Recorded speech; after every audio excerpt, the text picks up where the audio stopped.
Hello and a warm welcome to Federal special program Capital Beat. The French investigative media outlet Mediapart has condemned the BJP for exploiting its reporting and stated that there are no available facts to support allegations of a conspiracy involving the US State Department, US billionaire George Soros, and the Indian opposition aimed at destabilizing the government. Now, what Mediapart has said is that they firmly condemn the instrumentalization of its recently published investigative article about OCCRP by the BJP and of India's Prime Minister Narendra Modi in order to serve BJP's political agenda and attack press freedom. This is what has been said by Mediapart's publisher and director, Karine Forto. Now, what does this really mean as far as the Adani case is concerned, because continuously we have been seeing that the parliament is being stalled over the Gautam Adani's US indictment report, and somehow the issue is not being discussed, the issue is not being addressed in parliament, and which is why recently Nishikant Dubey, the BJP Lok Sabha MP, inside Lok Sabha tried to bring out this triangle. Then Sambit Patra also said that that there are forces which are running an anti India agenda. In fact, US embassy had to come out and issue a condemnation saying that this is not right when a ruling party in India is talking about an anti-India agenda like this. Now, how does one read this situation? Joining me now is former Rajya Sabha MP, veteran journalist and author, Kumar Ketkar. Thank you so much, Mr. Ketkar, for joining. Now, Media Thank Part, you. which is investigative media outlet, they have expressed disappointment over how BJP has really reacted to this entire issue. What would you really say to the manner in which Mediapart has reacted? I think media partners are absolutely right. And why this has happened, it is necessary to know, is because the BJP thinks that the way it operates in India, it can operate globally. And it does not happen. It is actually finding itself in a very difficult situation because many European and American countries are suspecting about the intentions of the Narendra Modi government, and therefore they are actually accusing Modi of having a conspiratorial approach towards Europe and America. So it is not as if Europe is having a conspiracy against us, but we are actually condemning them, alleging a conspiracy against India. There is nothing like conspiracy against India. Like Adani, there are hundreds of corporates all over the world, and those corporates are working, some of them illegally, irrationally, whatever, irregularly, and some of them are working normally and properly. The question is not Adani here. The question is the approach of the BJP towards the media, whether it is Adani case or any other case. And what the French people have done, the French media report has done, is expose the BJP's unnecessary anger over that report as if they are trying to interfere in our internal affairs. I don't think anybody is interfering in internal affairs. Remember, about 40 years ago, when similar allegations without internet, without mobile phones, without television spread, when similar complaints were made by Indira Gandhi, they were ridiculed by the same people who are accusing now for them to have a conspiracy against us. There is no reason at all for Europe and America to have any conspiracy against us, and they cannot have media to be accused of doing anything because media here is already compromised with Narendra Modi government and Narendra Modi's information broadcasting ministry. So many journalists are in jail. So many journalists are being persecuted. So many journalists whose phones are tapped, including mine. And so there's no question of journalists doing here anything which will go against Indian interests. And India is not actually being persecuted, but there is a persecution mania in the Modi government, and that's why they are doing this. No, but Mr. Ketkar, why do you think that Nishikant Dubey and Sambit Patra, talk like that and addressing a press conference saying that there are anti-India forces? Then they tried to link OCCRP, then they tried to link up the George Soros Foundation, and along with Rahul Gandhi. In fact, today also They've tried to link all this with Sonia Gandhi, that Sonia Gandhi is connected somehow, to the George Soros funded organization. All these allegations are now coming up every day, and the parliament is being stalled. Nilu, if you start taking Sandeep Patra and Nishikant Dubey seriously, you will end up somewhere in total nonsense because they have no interest in facts. They have no interest in truth. They have no interest in actually having a policy of the BJP or on any issue. Their only interest is to create noise and pandemonium across the country, across the media, and their only intention being that they are doing this. So it is actually obfuscation of the actual problems. Now, actual issues are being discussed in Parliament, like Adani and others, and they want to obfuscate them. And by obfuscation, for obfuscation, they have to invent. And that invention is that there is a conspiracy against India.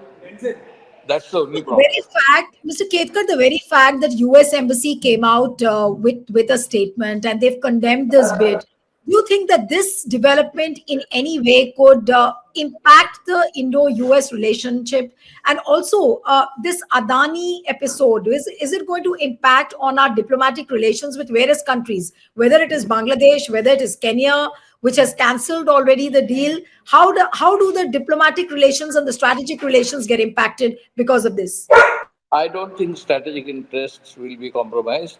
Strategic relationships will be compromised because everybody knows that Modi is actually a darling of Europe and America right wing. And as long as Modi represents the right wing in America and Europe, Modi will not have any problem. Modi government will have no problem. In fact, the American right wing is so fond of Modi, as we have seen in last 14 years or more, how Modi has actually dealt with the Americans in a completely compromised position. So, for instance, take Gaza issue. Now, entire Modi's campaign is to support Israel by saying, even Jaishankar recently said, that Israel and India's relationship is that of give and take, of friendship, of age old friendship. Now, if India Israel friendship is age old, so is America India friendship is age old. During Indira Gandhi's time and Nixon Kissinger's time, there was a hatred against India. But I think after that, particularly after Rajiv Gandhi's press conference in Washington, in National Press Club, things changed. And after the BJP came to power in 1998, things began to change further in support of Indo-US relations, friendships. And after Modi, it is more than Barhami.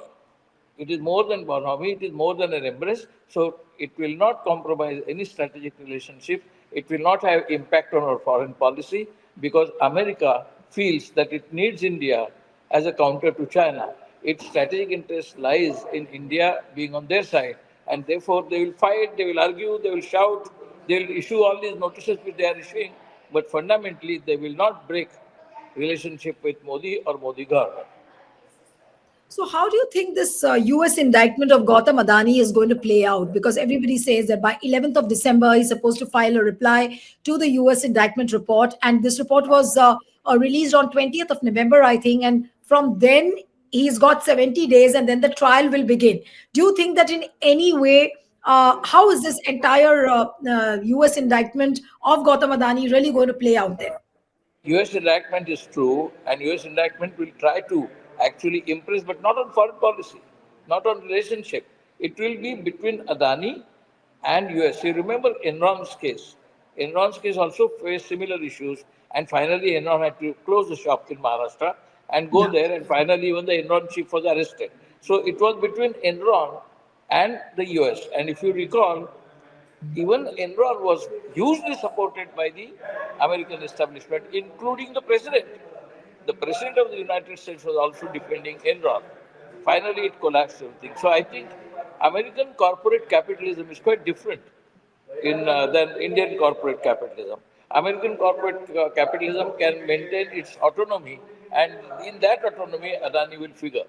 So maybe Adani will have problems, but Adani will have problems, and because Adani Modi relationship is so close, Adani is identified with Modi, and Modi is identified with Adani. It is distinctly possible that the image will suffer.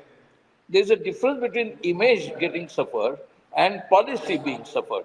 Policies are not going to be suffered. Images definitely, But in any case, after the Canada issue, images are already on the downstream. So I think images will be affected. But in the media, which is completely controlled by the Modi and Shah lobby, I don't think the media will ever say that India is in the wrong. Because Indian media is completely compromised, and therefore the French allegation has a meaning. But as far as the domestic politics is concerned, here in within Parliament, you see the way opposition is stepping up on this issue. India Alliance is stepping up on this issue, but there are certain fissures. Like, say, for example, the kind of stance which Trinamool Congress has taken on this Adani bid, Sharad Pawar. Then do you think that in any way India Alliance seems to be divided on this particular issue? Yes, it is divided on this issue. I don't think Sharad Pawar will be on the same page as Rahul Gandhi on the Adani issue. Same is true of your Mamata will be on the same page, and the distinct possibility that in the India bloc there will be some soft people on Adani issue, some even compromised people on the Adani issue, and therefore the India bloc as a bloc will not stand on the Adani issue against the government or even join the campaign internationally. No, but does it mean that that battle is left alone for Rahul Gandhi or maybe particularly the Congress? Partly it is true. It is sad, but it is true that Rahul Gandhi will have to fight it out alone. But if you have noticed, Rahul Gandhi has to fight out or had to fight out all these years alone. Even CWC did not really endorse. For instance, when the president of the party resigns, automatically the CWC should have resigned.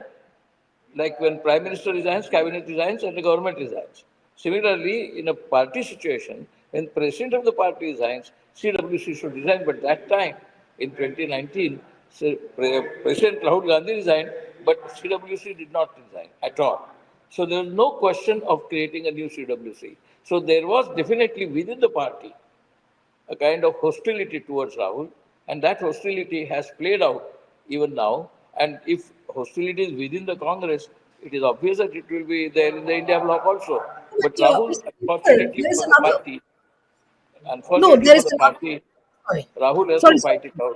out alone. Right. So since you're saying that Rahul has to fight it out alone, so does it mean that Congress will be completely isolated if it continues to insist on the Adani issue? I don't think it will be isolated because that will become a storm in a teacup after a while. At present, it is because of the US allegations that it has come up. Otherwise, Rahul has been talking about Adani issue for the last 4 years, but nothing was picked up, even during the campaign or before the campaign. So Adani issue will remain between US and Adani, and here between Rahul and Adani, and not necessarily between the India bloc and Adani. And therefore, Rahul, as well as those who are supporting Rahul, they will remain sort of politically isolated. But Rahul is such a person, he will not mind. He presumes that there will be such a situation, and he will be in a unique position, like in Rabindranath Tagore or Mahatma Gandhi of Ekala Chalore. He is fighting for truth, he is fighting for justice, and therefore I think Rahul will not be particularly bothered about what Sharad Pawar is saying or Mamata is saying. He will continue his fight.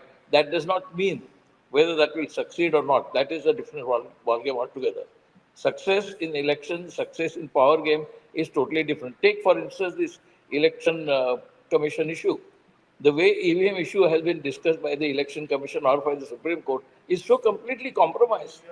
I mean, they are not ready to even share the data. We still don't know who is elected with what number of votes. And there are about 79 seats which are actually in doubt. And the top, students of the election, scholars of the election process have identified and complained to the election commission. Please open the data. We are not saying that they are all wrong or right. Just open the data and let the data decide whether they are right or wrong. Even on that, Congress is alone, Rahul is alone, and I don't think Congress has taken up the election commission issue as strongly as they should have. Or take SEBI issue. Is Congress fighting about it? No, only Rahul was talking about Madhavi Bush. Congress did not, why they did not get out the SEBI? Why they did not get out the election commission? Why did they start all this anti-EVM campaign only now? They should have started earlier because everybody knows that EVM elections are likely to be very bogus. And the fact that most developed countries don't have EVM and we have, and then they say only Congress started it. That's a different thing. When Congress started it, there was no AI, there was no advancement in electronic surfing. Now it is there. And so the situation at the time, technological situation at that time, was totally different than today, and therefore to demand that election commission must be transparent, must come out with the data, and must explain and must be ready to examine the election commission, not only the machines, but the entire EVM process. They are not ready to discuss the entire EVM process. It is nobody's case that every single election machine, every single machine is compromised. Nobody is saying that. It is impossible also because there are more than 1 lakh machines. It is impossible. What we are saying is that some of the machines, they compromise, they play with them, they intervene in the affairs so that they get the numbers they want. For instance, the 240 number is totally misleading number. If you exclude those 79 seats which are not being discussed, which are not being provided data with, then it is possible that the actual number of Modi could be less than 200. But they know that, but they are compromised. That's why you remember I was in Rajya Sabha at that time, when suddenly, all of a sudden, one evening, came the circular that Chief Justice will be removed from the Election Commission appointment and somebody from the government will come. That came all of a sudden without discussing in Parliament, without putting it in Lok Sabha or Rajya Sabha. That came as an ordinance. And Chief Justice went. And Chandrachud did not object. So Right. actually, Supreme Court should have objected to this. There were complaints, but Right. nobody bothered.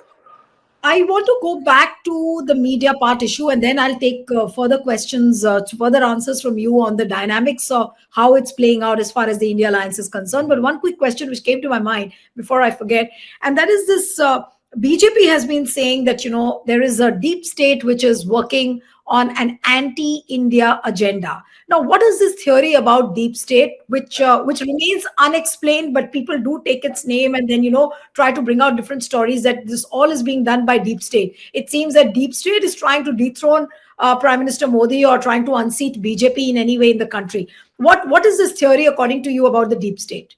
I can say that Modi came to power with the help of the deep state in Israel, America, and Europe.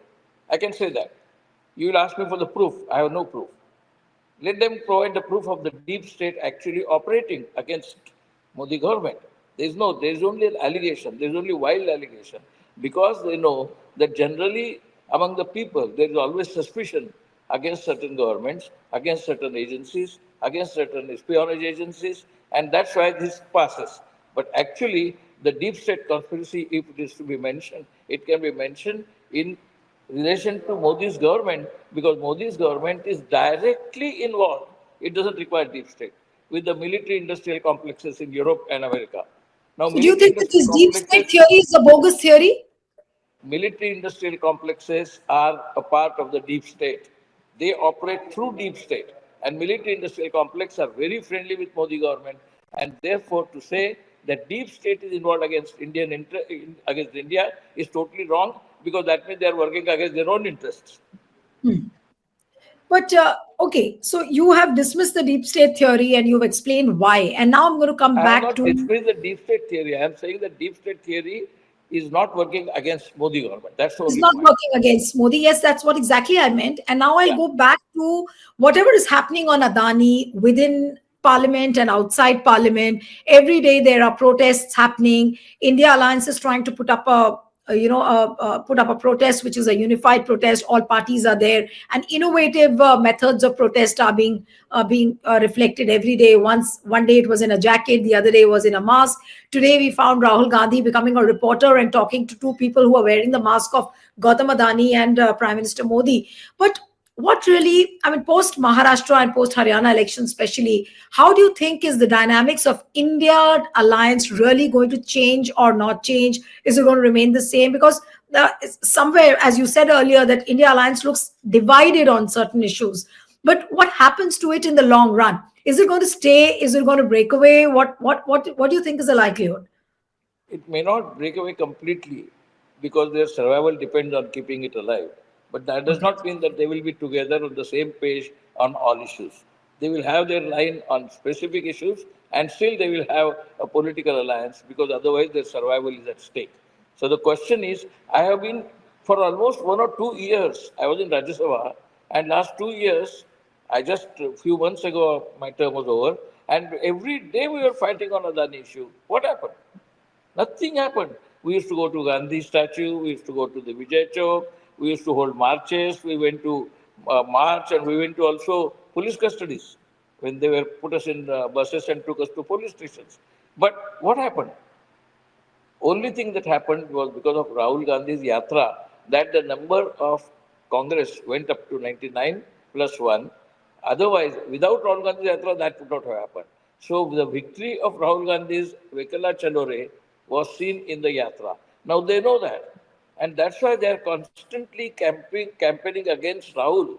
They are not, if you notice, their campaign is not against Congress as such. Their campaign is against Rahul and also of the family, including Nehru. They do not campaign against Congress. They do not campaign against India bloc. They know that within India bloc there are secret sleeping allies.